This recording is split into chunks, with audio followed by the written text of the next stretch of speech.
How do I choose the right funeral director for the care of my loved one?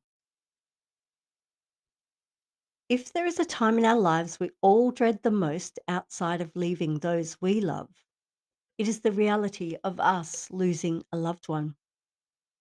And when that dreaded time comes around, you will be faced with many decisions and find yourself having to navigate through a whole raft of new terminology and comparing things you've never had to compare before. The decision of which funeral director to engage can lead to feelings of panic, confusion, and sheer information overload. And this could be following a series of sleepless nights, worry and fear, mental, emotional, and physical exhaustion leading up to the death of a loved one. Can you imagine a worse time to be making new and important decisions than this? Hopefully, the information I share with you today in this talk will be valuable one day to help you understand your options when it comes to engaging a funeral director. Or maybe this information will allow you to help someone who is going through this. A loved one's final arrangements for their bodily remains may include a funeral service, or it may not. However, you go about it, you may have ideas about what a funeral represents to you. Depending on how you feel at the time, some families may see it as a practical, almost mechanical process that you just want done. You may imagine that there is a one size fits all and ask for that. For others, it is just pure privilege. I've sometimes heard people say that it's the last thing I can do for my loved one, and it's our chance to create the most beautiful, meaningful farewell and celebration of their place in our family. And it's a tribute to their life.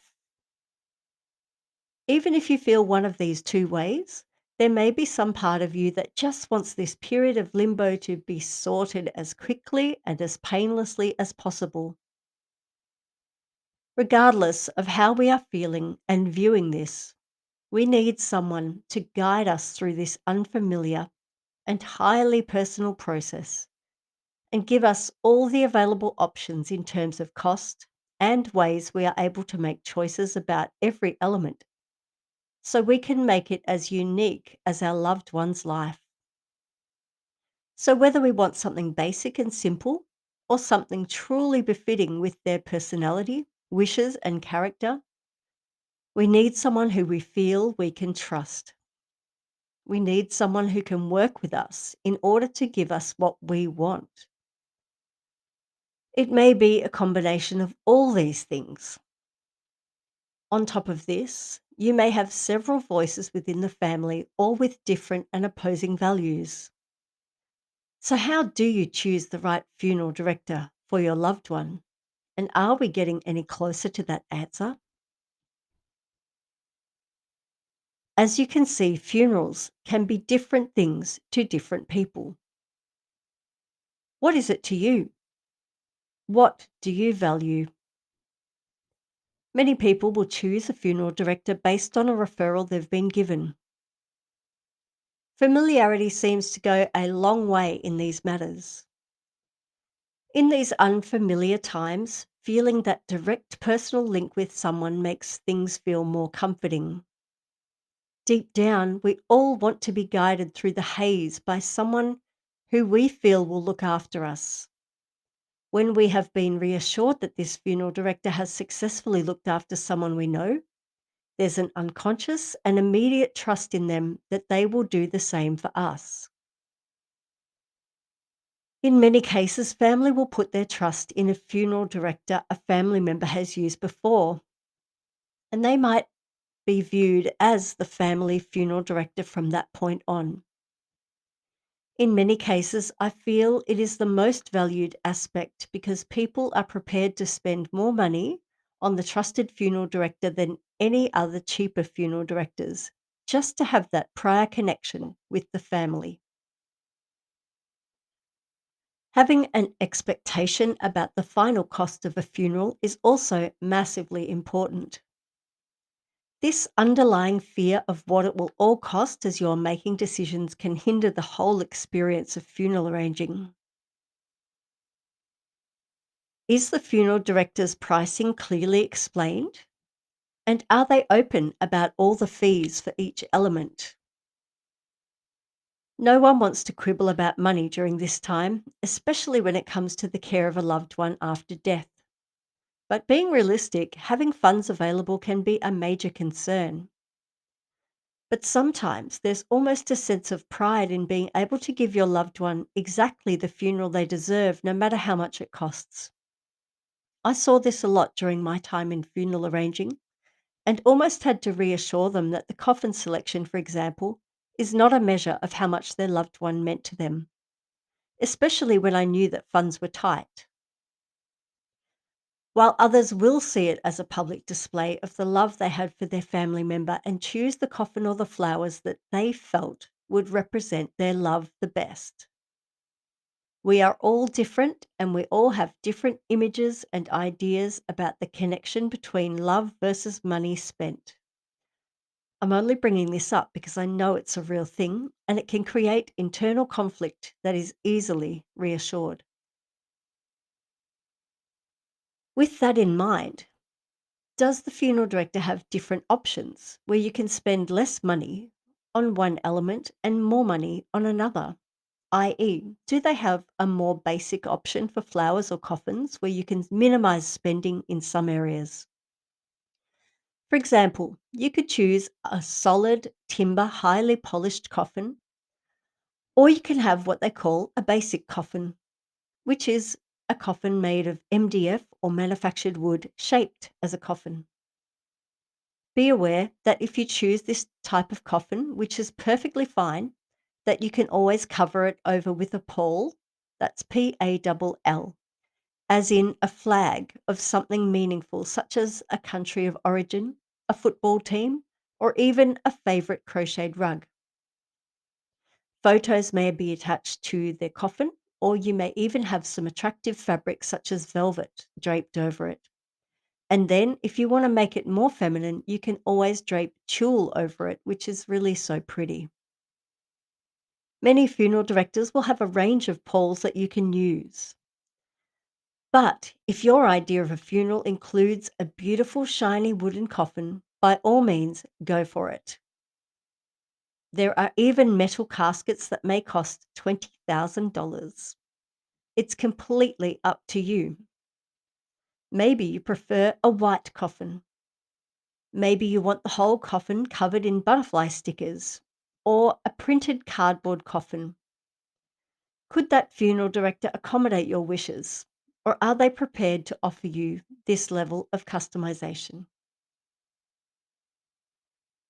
Some families prefer the comfort of a big corporate funeral director whose names spring to mind. You'll know these by the fact that they may have several locations across Melbourne. But some funeral directors who only have two locations may still be a part of a bigger company.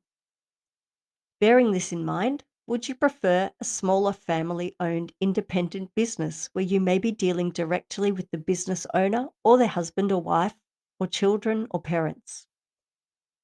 The chances are that this owner has developed their own business because of their passion for providing bespoke funerals in a way that the bigger ones simply can't offer.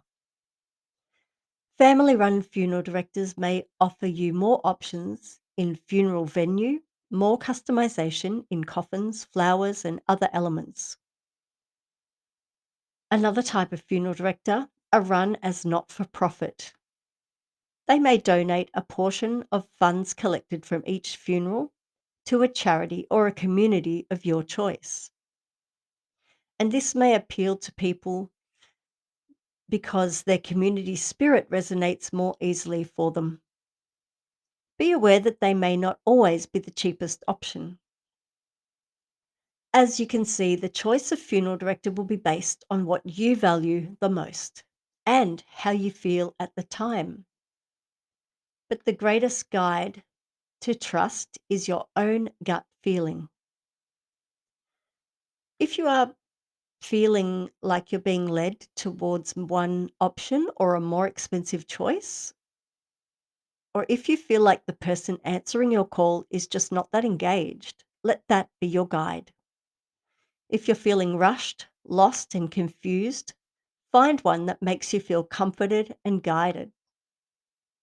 And if all of this just feels way too overwhelming, you could ask a trusted person outside of the immediate family who does have a clear head to make some inquiries for you and report back to you with a short list.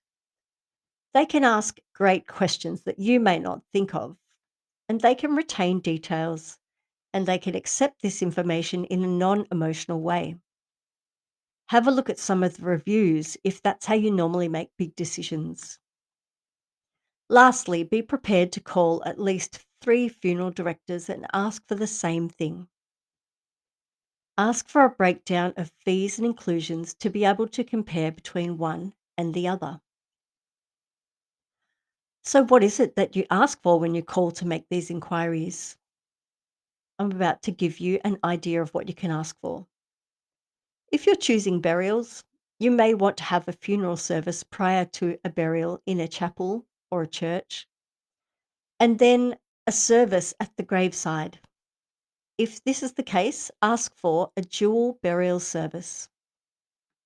If you'd rather just have a simple graveside service where a few words are said before the coffin is buried, this is also called a committal, ask for a graveside service only. If your loved one will be cremated, you can either choose a cremation with the service prior, which is called a chapel cremation. Or if you don't want a service before cremation, ask for a no service or direct cremation. And I'll go into options in a later video about no service cremations and what you can do. When it comes to comparing the fees for funeral directors, you'll find that they may present their fees differently, and you'll have to quickly get your head around how this works. Some funeral directors will have a professional services fee, which will include the basic cost of engaging them. This can include transfer of your loved one during business hours into their care, mortuary care, staff on the day of the service, funeral notices placed in papers, death registration, preparation of official documents, use of their chapel, plus their expertise and advice. And other charges which are added on top may involve your coffin selection, after hours transfer of the deceased, embalming, either for burial in a mausoleum or overseas repatriation of the deceased, clergy or celebrant, additional vehicles, death certificate, doctor's visit for cremation, venue hire, musicians, urns, etc., etc. This makes it more challenging to estimate what those final costs will be. The other type of fee presentation is a package where all essential and optional elements are grouped together into packages ranging from basic packages to ones with greater inclusions or different options, which can still be mixed and matched to suit. In Victoria, cemeteries and funeral directors are different and separate organisations with different functions. A cemetery must not provide funeral services, as a funeral director can, and a funeral director does not perform the function of a cemetery. Therefore, funeral directors in Victoria cannot own and operate their own cremator in Victoria, but they can in New South Wales. So some funeral directors have their own cremator just over the border, and they may offer you one fee for cremation in a cemetery in Victoria, or offer you a lower fee to use their cremator in New South Wales. The deceased is transported over the border and brought back to the family in the form of cremated remains. Some families are horrified by this notion, while others think it would have suited their loved ones perfectly. Perhaps their loved one was a truck driver or a grey nomad, and they would find that fitting for a final trip. I've definitely heard that before.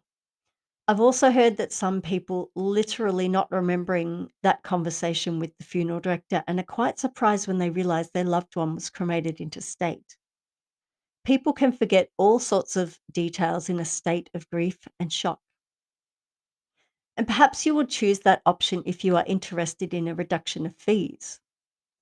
Whilst there's nothing wrong with being cremated interstate, keep in mind people develop sentimental attachments to places. Having your loved one cremated in a local cemetery can be a great source of meaning for them. It is literally the last place their loved one was in human familiar form. As cemeteries are public places, you can always visit and experience that sacred place which holds a special kind of memory. You just can't explain that feeling to someone. It's so personal. Well, this was a lengthy talk, but I hope it gave you some valuable information. You can find funeral directors that are either independent or not independent by using these links. Thanks for watching.